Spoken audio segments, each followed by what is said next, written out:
Армысыздар, құрметті оқырмандар. Мен доктор Айда Мұхтарна. Бүгін сіздерге судың пайдасы туралы айтатын боламын. Су ол сутегі мен оттегінің қалыпты жағдайдағы тұрақтылығын сақтайтын химиялық қосылыс болып табылады. Су ол тіршіліктің көзі. Жер шарының 3-4 бөлігі судан тұрады, ал тірі жасушалардың 60-70% судан түзіледі. Маған келетін сауалдардың көпшілігі: доктор Айда Мұхтарна, біз қандай су ішуіміз керек? Жылы су ма, ыстық су ма, қайнаған су ма, қайнамаған су ма? Осындай сауалдар сіздерді көп қобалжытады. Енді менің сіздерге кеңесім: біз ысытылған су ішуіміз керек. Қайнамаған, бірақ ысытылған, яғни 40-50 градустай болатын ыссы су ішетін болсаңыздар, сіздердің терілеріңіз, организмдеріңіздің жасаруына, метаболизмнің жақсаруына, яғни метаболизм дегеніміз бізде зат алмасу, осы зат алмасу процесінің жылдамдауына өте жақсы септігін тигізеді. Жалпы дәрумендердің де сіңуі үшін біздің ағзамызда судың мөлшері жеткілікті болуы керек. Мысалы, біз 1 килограммға 30 мл судан есептейміз қалыпты жағдайда. Егер сіздің салмағыңыз 50 килограмм болатын болса, сіздің тәуліктік мөлшердегі ішетін суыңыздың көлемі ол 1,5 литр болады. Ыссы су сонымен қатар біздің ағзамыздағы токсиндерді, шлактарды шығарып отырады. Одан бөлек қан айналымды жақсартады, қан және лимфа сұйықтығын тазалап отырады, және бізде ерте қартаюдың алдын алады. Ал ханымдар, сіздер ағзаларыңыздың шылақталғанын қайдан білесіздер? Жалпы ағзаның шылақталғанының белгісі ол сіздегі іш қату, запор деп айтамыз, немесе денеден шығатын жағымсыз иістер, немесе денедегі тердің жаңағы шыштануы, түрлі аллергиялар, сезондық аллергия болуы мүмкін, тағамдық аллергия болуы мүмкін, немесе дәрілік аллергия болуы мүмкін.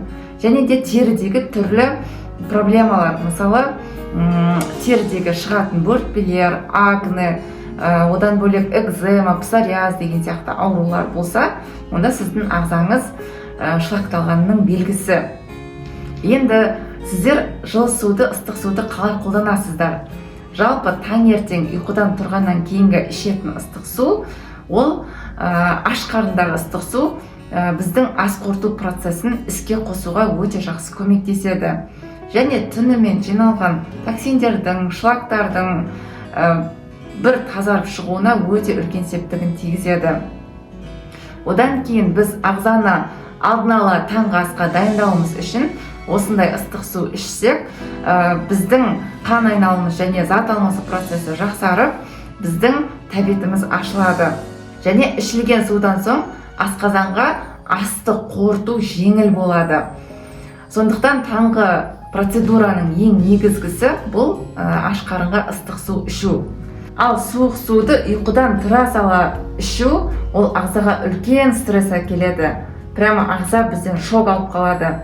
Өйткені бұл кезде суық су ағзаға түскен кезде прямо асқазан ішек жолдары өзінің қабырғасын суықтан қорғау үшін көп мөлшерде шырш бөледі, және ол суды дене температурасына айналдыру үшін бізден көп мөлшерде энергия кетеді. Суық судан соң түскен таңғы ас ол ұзақ қорытылады. Не үшін? Өйткені суық су ішкен кезде біздің асқазан ішек жүйесіндегі бұлшықетті органдар олар спазмға алып келеді. И спазм болған кезде біздің өтте, ұйқы безінің де жаңағы свитерлары қатайып қалады, и тамақты қорытатын ферменттер түспейді. Соның әсерінен организмде ас қорыту процесі баяулайды. Және де ішке түсетін майлар да көбірек жиналып қалады. Сондықтан таңертең ыстық су ішуге, немесе хотя бы бөлме температурасындағы суды ішуге кеңес беремін. Ал өті қоюланған адамдарға ыстық су ішу ол өте пайдалы. Өйткені ыстық су ішкен кезде біздің асқазан ішек жолдарындағы сфинктерлер босайды, өт сұйылады, және сұйылтылған өт ол ішектердің қозғалысын арттырады, яғни перистальтикасын жақсартады. Және аш қарынға өт аққан кезде 12 келшекте ол холецистекинин гормондардың түзілуін арттырады. Сол себептен біздің ұйқы безі бөлетін ферменттер белсенеді и әсерінен бізде ас қорыту прямо өте жақсы жұмыс жасайды. Солай іш қатудан сіздер оңай жеңіл арыласыздар.